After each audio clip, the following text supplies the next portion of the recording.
हम लोग डिबेंचर में आगे बढ़ते हैं। डिबेंचर में इशू ऑफ डिबेंचर तो कर लिया गया था ना, अब हम लोग आगे बढ़ते हैं। Debenture issued as a collateral security.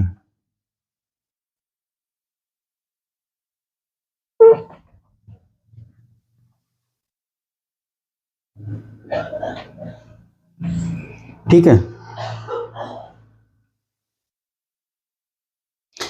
Collateral security के रूप में डिबेंचर इशू किया जाता है। इसका क्या मतलब होता है?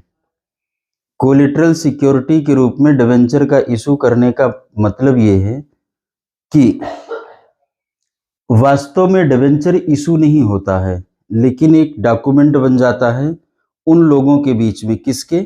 कंपनी और जिसने लोन प्रोवाइड किया होता है। ठीक है, जब लोन दिया जाता है, बैंक लोन देते हैं तो एक तो फर्स्ट मॉर्गेज करते हैं, एक सेकंड, तो सेकंड जो होता है वो कोलेटरल सिक्योरिटी कहलाती है, तो वहां पर डिबेंचर भी यूज किए जाते हैं। अगर वो लोन आराम से दे दिया गया तो डिबेंचर नहीं बनता है, लेकिन अगर लोन नहीं दिया गया, सपोज करिए कि लोन दिया नहीं गया, किसी भी कारण से रह गया पेमेंट होने के लिए, तो ये डिबेंचर हमारा कोलेटरल सिक्योरिटी के रूप में जो डिबेंचर इशू किया गया था, अब वो रियल में डिबेंचर बन जाता है। तो हम चाहें तो इसकी एंट्री ना करें, ठीक है, एंट्री हम ना करें तो भी चलेगा, तो कुछ पढ़ना नहीं है।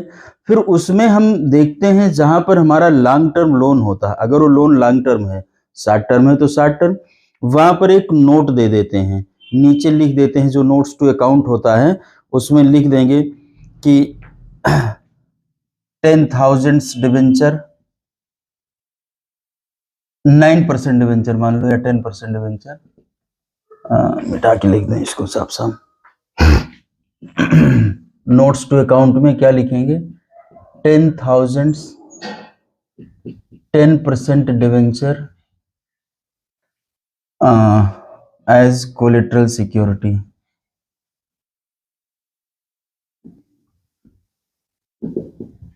ठीक है, इस तरीके से एक नोट दे देते हैं, मतलब वो दिखता रहता है कि कोलेटरल सिक्योरिटी के रूप में इशू किया गया है।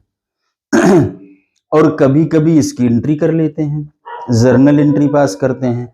अगर जर्नल एंट्री पास करेंगे तो डिवेंचर की एंट्री क्या होती है? डिवेंचर को क्रेडिट करना होता, चूंकि लायबिलिटी है।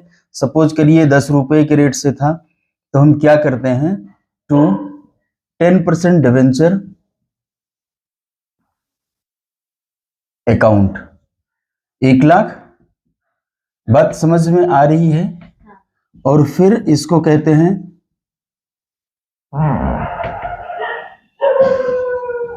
Debenture suspense account.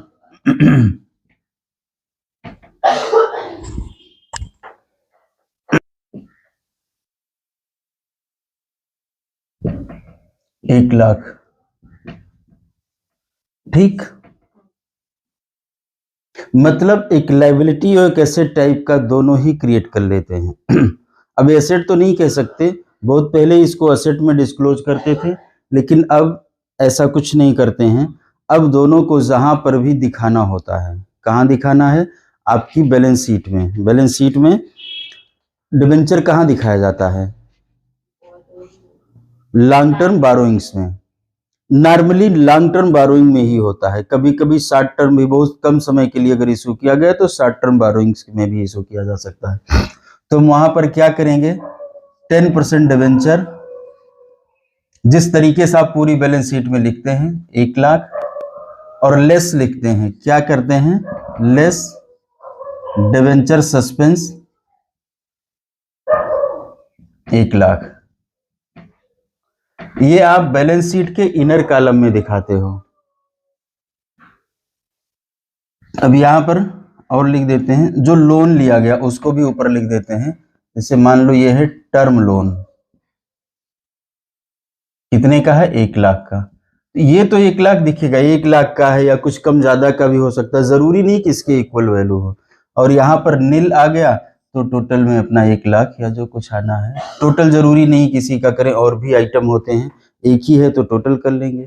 ठीक है, इस तरीके से इसको प्रेजेंट करते हैं। ये तो तब की बात है जब हम कोलेटरल डिवेंचर इशू कर रहे हैं, ठीक है। अगर अब आगे की बात आती है, ये इशू करते हुए हमने दो तरीके से पढ़ा, या तो इसकी एंट्री करते हैं और या एंट्री नहीं करते हैं। करते हैं तो कैसे करते हैं और नहीं करते हैं तो कैसे करते हैं, ठीक। आगे बढ़ते हैं। अब आगे क्या देखना है, लोन का पेमेंट नहीं हुआ, लोन का पेमेंट नहीं हुआ तो डिवेंचर रियल में डिवेंचर बन जाता है। बात समझ में आ रही है? अगर लोन का पेमेंट नहीं हो रहा है तो डिवेंचर रियली डिवेंचर बन जाता है। उस समय पर हम एंट्री क्या करते हैं ये देखने की बात होगी। तो उस समय पर हम अगर कोई एंट्री नहीं हुई थी तो क्या करेंगे, लोन अकाउंट डेबिट। सपोज करिए 50,000 का लोन बचा हुआ है, उस पे कुछ इंटरेस्ट है, interest on loan, account debit. Suppose करो 10,000 का है और 10% डिवेंचर कर लेंगे 60,000, इस तरीके से है। और अगर हमने पहले एंट्री कर रखी थी, अगर हमने पहले एंट्री कर रखी थी, सपोज करिए 1 लाख डिवेंचर की, तो हमने एंट्री क्या किया था, debenture suspense account debit to 10% debenture 1 lakh. तो उस एंट्री को क्या करते हैं, कैंसिल कर देते हैं। कैसे कैंसिल करेंगे, 10% debenture account debit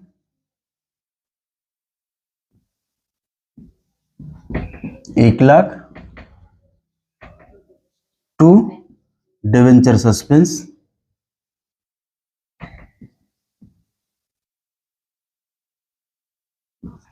account 1 lakh, ये कैंसिल हो गई और ये एंट्री कर दी जाएगी।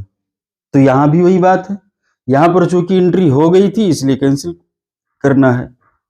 इतना ही आपकी बुक में दिया है, एडजस्टमेंट भी कर सकते हैं लेकिन उस तरीके का दिया नहीं था, उस तरीके का जाएंगे नहीं। इसी तरीके से कोलेटरल डिवेंचर इशू होता है और जब जरूरत के समय पर, जरूरत का समय कब होता है, लोन का पेमेंट अगर नहीं किया गया है तब इस एंट्री को रेज कर दिया जाता है। ये सब ड्रामे होते क्यों हैं, ड्रामा होने का मतलब ड्रामा नहीं है, ये सब होने का कारण क्या है। वास्तव में जब कभी कंपनी का लिक्विडेशन वगैरह हो या कुछ इस तरीके से होता है तो कंपनी का पेमेंट जो होता है, कंपनी से जो असेट और सेल करी जाती है उससे जो पैसे निकलते हैं, अगर सपोज करिए कि बैंक ने जो लोन दिया है वो पूरा का पूरा भुगतान नहीं हो पाया, तो जब वो डिवेंचर होल्डर बन जाता है तो जो नॉर्मल क्रेडिटर होते हैं उनसे पहले इनका राइट आ जाता है, अगली पंक्ति में खड़े हो जाते हैं। मतलब डिवेंचर होल्डर का पेमेंट पहले होता है और उनका बाद में होता है। ये आप लोग तब पढ़ेंगे जब थोड़ा सा बड़े हो जाएंगे, जहां लिक्विडेशन चैप्टर होता है, ठीक है। तो इतना ही कोलेटरल क्या कहते हैं, debenture issued as a collateral. धन्यवाद।